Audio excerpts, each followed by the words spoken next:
24 గంటలు రోడ్ల మీదకి వచ్చి మనం గొడవ లొల్లి చేసుడే కాదు. అనేక సమస్యలు వచ్చినాయి. వాళ్ళ వల్ల దెబ్బతిన్న వాళ్ళు కావచ్చు, సమస్యలకు ఇబ్బందులకు గురైన వాళ్ళు కావచ్చు, వివిధ ప్రాంతాల లోపట, వరంగల్ లోపట, అదేవిధంగా అమన్గల్ లోపట, ఇంతకుముందు అనేకనట్టు స్టేషన్ కన్పూర్ లోపట అనేక ప్రాంతాల లోపట సమస్యలు ఉత్పన్నమైనప్పుడు ఇక్కడ ఉన్నటువంటి మీడియా మిత్రులు కావచ్చు, తొలి వెలుగు రగన్న, అదేవిధంగా మన కాలోజీ టీవీ దాసరి శ్రీనివాస్ అన్న, ప్లస్ టీవీ నగేష్ అన్న, ఇట్లా మొత్తం మీడియా మిత్రులు అందరూ కలిసి పృథ్వీరాజ్ అన్నతో సహా అందరూ కలిసిపోయి అక్కడ ఉన్నటువంటి సమస్యను పరిష్కరించారు. ఇది ఒక స్వరూపం, ఇది పోరాటం యొక్క స్వరూపం. కాకపోతే ఇందులో మనం చాలా నిశితంగా పరిశీలించినటువంటి అంశాలు, చాప కింద నీరు లెక్క ఈరోజు వృత్తుల్లోపటికి మాల్వాడి అనేటటువంటి ఒక గ్రామం నుంచి వచ్చినటువంటి ఆ కమ్యూనిటీ, అది కూడా అక్కడ అగ్రవర్ణ వైశ్య కమ్యూనిటీ, ఇక్కడికి వచ్చి అన్ని వృత్తుల్లోపట ప్రవేశించింది. చాలా నెమ్మదిగా ప్రవేశించింది. ఈరోజు అంటారు మీరంతా వేర్పాటువాదులు, ఇక్కడ కూర్చున్నటువంటి వ్యక్తులందరినీ, మాట్లాడే వాళ్ళందరినీ కూడా పాటలు వాడినా మాట్లాడినా మీరంతా వేర్పాటువాదులు, ఎక్కడ పని లేదు అనేటటువంటి విషయాన్ని బాగా మాట్లాడుతున్నారు, కామెంట్స్లలో మెన్షన్ చేస్తా ఉన్నారు. ఎవరు వేర్పాటువాదులు? మార్వాడీల మీద ఆ రోజు ఉద్యమం చేయడంతోనే వాళ్లకు రక్షణ ఇవ్వడానికి, రక్షణ కల్పించడానికి, వాళ్ళ తరపున మాట్లాడడానికి బీఆర్ఎస్ పార్టీ వచ్చింది. వాళ్ళ తరపున మాట్లాడడానికి కాంగ్రెస్ పార్టీ మహేష్ గౌడ్ వచ్చిండు. ఇక బీజేపీ అయితే మార్వాడులకు మాకు తేడా లేదన్నటువంటి విధంగా కేంద్ర మంత్రుల దగ్గర నుంచి మొదలు పెడితే ప్రతి ఒక్కరూ వాళ్ళను ఇట్లా సంకనెక్కించుకొని వచ్చి మరీ మాట్లాడారు. అంటే అదే అంతకుముందు అక్కడ మన మిర్యాలగూడ ప్రణయ్ హత్య కేసు లోపట కూడా అట్లా వాళ్ళు తప్పు చేసినప్పుడు మరి తప్పు చేసిరని మాట్లాడడానికి ఎవరు రాలేదు, చంపిరని మాట్లాడడానికి ఎవరు రాలేదు. కంచైలయ్య సార్ పుస్తకం రాస్తే మాత్రం ఆయన మీద దాడికి వచ్చేసారు. అంటే ఎవరి తరపున ఉన్నది? ప్రభుత్వం కానీ, రాజకీయ పార్టీలు కానీ, ఏ వర్గాల తరపున ఉన్నాయి అనేటివి ఒకసారి మనం ఆలోచించాలి. ఎందుకంటే మనం ఇక్కడ ఉద్యమం, పోరాటం అందరినీ కూడగట్టుకొని, అన్ని వర్గాల ప్రజల్ని, నష్టపోయినటువంటి వర్గాల ప్రజల్ని కూడగట్టుకొని మనం ఉద్యమం చేస్తాం. కానీ ఎక్కడి నుంచి ఆ మార్పు రావాలి? ఎవరిని కదిలించాలి? అది కదిలించవలసింది ప్రభుత్వాన్ని. ప్రభుత్వం చేతిలోపట ఉన్నది.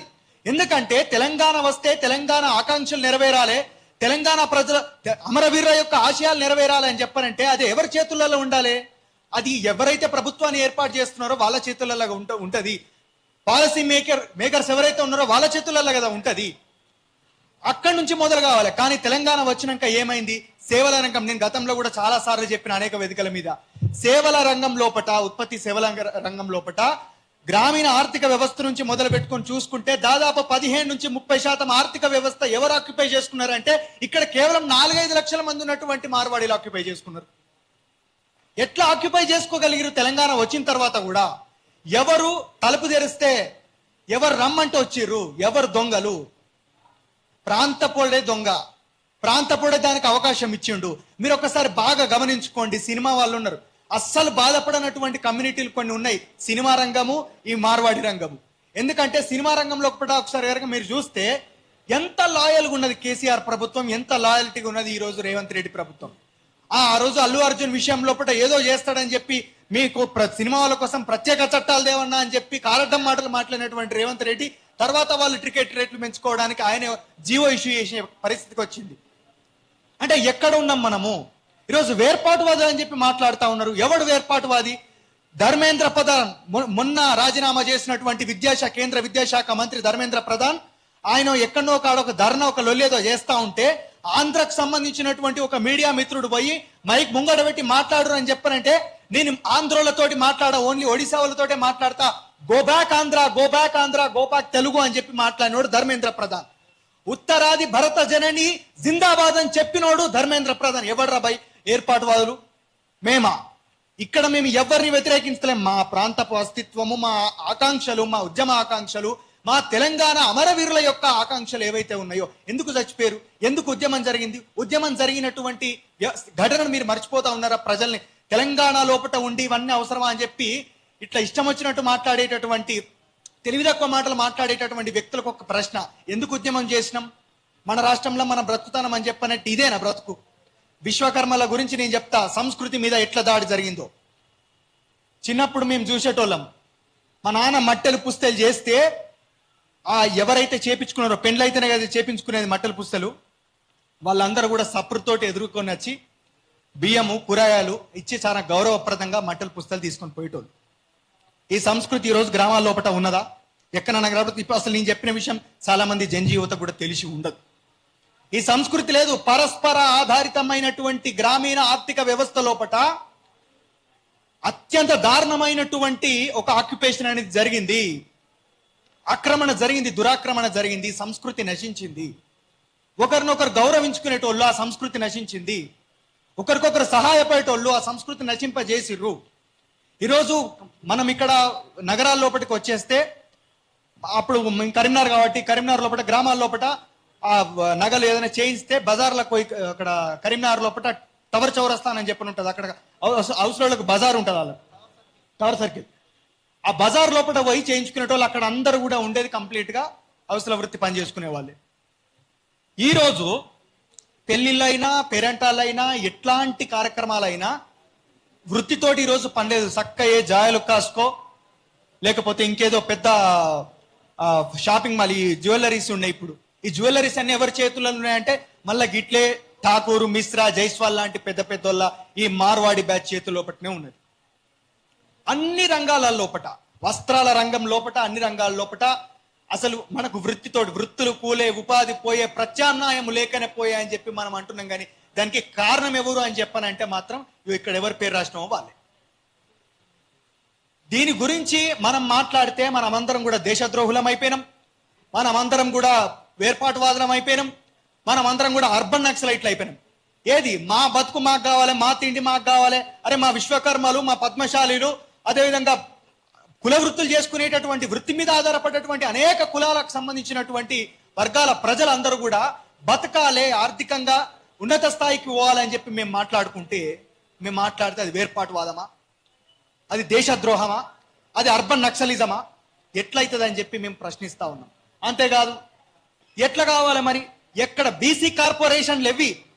ఈరోజు తెలంగాణ ఆర్థికంగా ఎదుగుతుంది, పరికాప్టా ఇన్కమ్ లోపల మాది 3వ స్థానంలో ఉన్నది, 1వ స్థానంలో ఉన్నది అని చెప్పి గప్పాలు కొట్టినటువంటి ప్రభుత్వాధినేతలను, గత ప్రభుత్వాలను మేము ప్రశ్నిస్తున్నటువంటి విషయం ఏంటంటే, ఎవని స్థూల ఆదాయాన్ని బట్టి నువ్వు పరికాప్టా నిర్ణయిస్తున్నావు అని చెప్పి మేము అడుగుతా ఉన్నాం. ఎవంది భయ్? నువ్వు ఎవని యొక్క ఆదాయాన్ని బట్టి నువ్వు ఈరోజు పరికాప్టా నిర్ణయిస్తా ఉన్నావు? ఇక్కడ మొత్తం ఉన్నటువంటి బీసీ, ఎస్సీ, ఎస్టీ సామాజిక వర్గాలకు సంబంధించినటువంటి ప్రజలు ఎవరైతే ఉన్నారో వాళ్ళ ఆదాయాలను బట్టి నువ్వు పరికాప్టా నిర్ణయించేది, లేకపోతే నీ చుట్టుపక్కలంగా నీ ఆదరణతోటి పెరిగినటువంటి కమ్యూనిటీలు సంపాదించుకున్నటువంటి సంపాదనతోటి నువ్వు పరికాప్టా ఇన్కమ్ చూపెడతానవా? దేన్ని చూపెడతా ఉన్నావు? ఈరోజు బీసీ కార్పొరేషన్ లోన్స్ వస్తే అనేక మంది ఏదో చిన్న చిన్న ఉపాధి ఆదాయ మార్గాలు వెతుక్కుంటారని చెప్పని అనుకుంటే, బీసీ కార్పొరేషన్ లోన్స్ ను అసలు బీసీలను కానీ, ఎస్సీలను కానీ, ఎస్టీలను కానీ ఆర్థికంగా ఎదగనివ్వకుండా తుంగలకు దక్కిండి కేసీఆర్. దాన్ని కంటిన్యూ చేసింది రేవంత్ రెడ్డి. ఈరోజు బీసీ కార్పొరేషన్లు లేవు, ఉత్పత్తి ఆదాయ మార్గాలు లేవు, వృత్తులు నశించిపోయినాయి. అరే అందరు వచ్చి ఇక్కడ పెద్ద పెద్దోళ్ళు, మంచిగా వయసు పెరిగినటువంటి వ్యక్తులు కూడా గ్రామాల నుంచి వలస వచ్చి ఇక్కడ వాళ్ళు స్విగ్గీ, జొమాటో అనుకుంటా, ర్యాపిడోలు అనుకుంటా ఎండనక వాననక తిరుగుతారు. వృత్తులు ఇడిచిపెట్టి, పొలాలు ఇడిచిపెట్టి, అన్ని ఇడిచిపెట్టచ్చు. ఇక్కడ ఎందుకు అట్లాంటి పరిస్థితులు వచ్చినాయి? ఆర్థిక సమానత్వం ఎన్నడొస్తుంది ఇంకా బీసీ, ఎస్సీ, ఎస్టీ సామాజిక వర్గాలకు? ఎన్నడు మనం ఎదుగుతాం? ఇంతకు ముందు అన్నారు మార్వాడోనికి వాణి వర్గమే 5 అవకాశాలు ఇస్తుంది, 6వసారి డిజాల్వ్ చేస్తుందని చెప్పి. ఈరోజు మనందరం ఖచ్చితంగా ఒకటి కావాలి మరి, బీసీ, ఎస్సీ, ఎస్టీ సామాజిక వర్గాలు. ప్రభుత్వాలు మనల్ని ఆదరిస్తలేవు, ప్రభుత్వాలు ఆదాయ మార్గాలు చూపెడతలేవు, ఉపాధి చూపెడతలేదు. ఉపాధి చూపెట్టడం అంటే 100 రోజుల పనికి ఓడు కాదు రేవంత్ రెడ్డి. ఉపాధి చూపెట్టడం అంటే నువ్వు ఖచ్చితంగా ఓ లోన్స్ ఇచ్చో, ఒక వ్యాపారం పెట్టుకోవడానికి అవకాశం కల్పించే విధంగా నీ యొక్క ప్రణాళికల్ని రచించడం, ఆర్థిక ప్రణాళికల్ని రచించడం. నువ్వు ఆడ ఫార్మా సిటీ వేస్తా, లేకపోతే ఫ్యూచర్ సిటీ కడతా. అరే ఇక్కడ పుట్టిన వాళ్ళకి ఫ్యూచరే లేదు, ఇంకా నిరుద్యోగుల్ని పొట్టు పోలీసులతో కొట్టిద్దామని ప్లాన్ వేసినాం ఇప్పటిదాకానే. మేము ఇంతకుముందు మీ మీడియా ద్వారా ప్రజలకు చెప్పదలుచుకున్నటువంటి విషయం, చాలా దౌర్జన్యం చేసే ప్రయత్నం చేశారు పోలీసులు. పృథ్వీరాజన్న రాకపోతే ఇక్కడ లాఠీ చార్జ్ అవు, మీడియా మిత్రుల మీద లాఠీ చార్జ్ అవు. అడగద్దా నిరుద్యోగులు? ఇంకెంతకాలం నాన్స్తారని చెప్పి ప్రభుత్వాలను ప్రశ్నిస్తా ఉన్నాం. కాబట్టి పాలసీ మేకింగ్ లోపల మనం భాగస్వామ్యం అయితేనే తప్పించి మార్పు రాదు. అంతకు మించినటువంటి మార్గం లేదు. ఉద్యమాలు చేయాలి, ఉద్యమాలు నడవాలి, నిరంతర నీటి నదీ ప్రవాహం లాంటి ఉద్యమం చేస్తా అంటేనే చైతన్యం అనేది పుడుతుంది. ఆ చైతన్య శక్తిని రాజకీయ శక్తి తీసుకొని వచ్చి మార్పుకు మనం సిద్ధంగా ముంగటికి పోయే ప్రయత్నం చేయవలసింది. అట్లా చేస్తే మాత్రమే ఈ రోజు మార్పు సాధ్యమవుతుంది. తెలంగాణ లోపట ప్రాణాలు కోల్పోయినటువంటి బీసీ ఎస్సీ ఎస్టీ సామాజిక వర్గాల నుంచి వచ్చి వాళ్ళ ప్రాణాలని భావి తరాల కోసం త్యాగం చేసినటువంటి అనేక మంది పోరాట యోధుల, అమర యోధుల యొక్క, అమర వీరుల యొక్క ఆకాంక్షలు, ఆశయాలు నెరవేరాలంటే ఈ యొక్క స్టాండ్ మీద మన అందరం నిలబడాల్సిందే. బాధితులు, ఇంతకుముందు విమలక్క గారు చెప్పినట్టు బాధితులు మాట్లాడాలి. ఎవరైతే మార్వాడీల వల్ల గ్రామాల లోపట నష్టపోయినటువంటి సామాజిక వర్గాలు ఉన్నాయో వాళ్ళందరూ మీడియా ముంగటికి వచ్చి మాట్లాడు. ఇది వేదికనే కదా, ఈ వేదిక లోపల మేమే ఎందుకు మాట్లాడాలి? మీరు వచ్చి మాట్లాడుర్రి, దుఃఖపడ్డోళ్ళు మాట్లాడుర్రి, గాయపడ్డోళ్ళు మాట్లాడుర్రి, ఏడ్చేటోళ్ళు మాట్లాడుర్రి, బతుకులు కూలిపోయిన వాళ్ళు మాట్లాడుర్రి. అప్పుడు ప్రజలు వింటారు కదా, అప్పుడు ఉద్యమం కదులుతుంది కదా. ఇప్పుడు మేము వరితే ఇదే ఇట్లా వరతారు వీళ్ళని చెప్పని ఒక పేరు వేసిరు, వేసుకోరు. మేము ఇంకా వరతాం, ఇంకా మాట్లాడతాం, ఇంకా పాటలు రాస్తాం, ఇంకా గర్జిస్తాం, ఇంకా గట్టిగా మాట్లాడతాం. కాకపోతే ఎవరైతే బాధపడుతున్నారో, ఎవరు ఇబ్బందులు ఎదుర్కొంటున్నారో, కేవలం not only go back Marwari కాదు, మొత్తం అన్ని విషయాల లోపల ప్రభుత్వం చేస్తున్నటువంటి అరాచకాల లోపల, చూపిస్తున్నటువంటి నిర్లక్ష్యం లోపల బాధితులైనటువంటి ప్రతి ఒక్కరూ ముంగడికి రండి. అందరం కలిసి పోరాటం చేద్దాం, మన యొక్క హక్కుల్ని సాధించుకుందాం. ఖచ్చితంగా రచయితలను ఆహ్వానించండి అని చెప్పి ఇంతకు ముందు ఒక ప్రతిపాదన కూడా జయధీర్ తిరుమల సార్ చేసిండ్రు.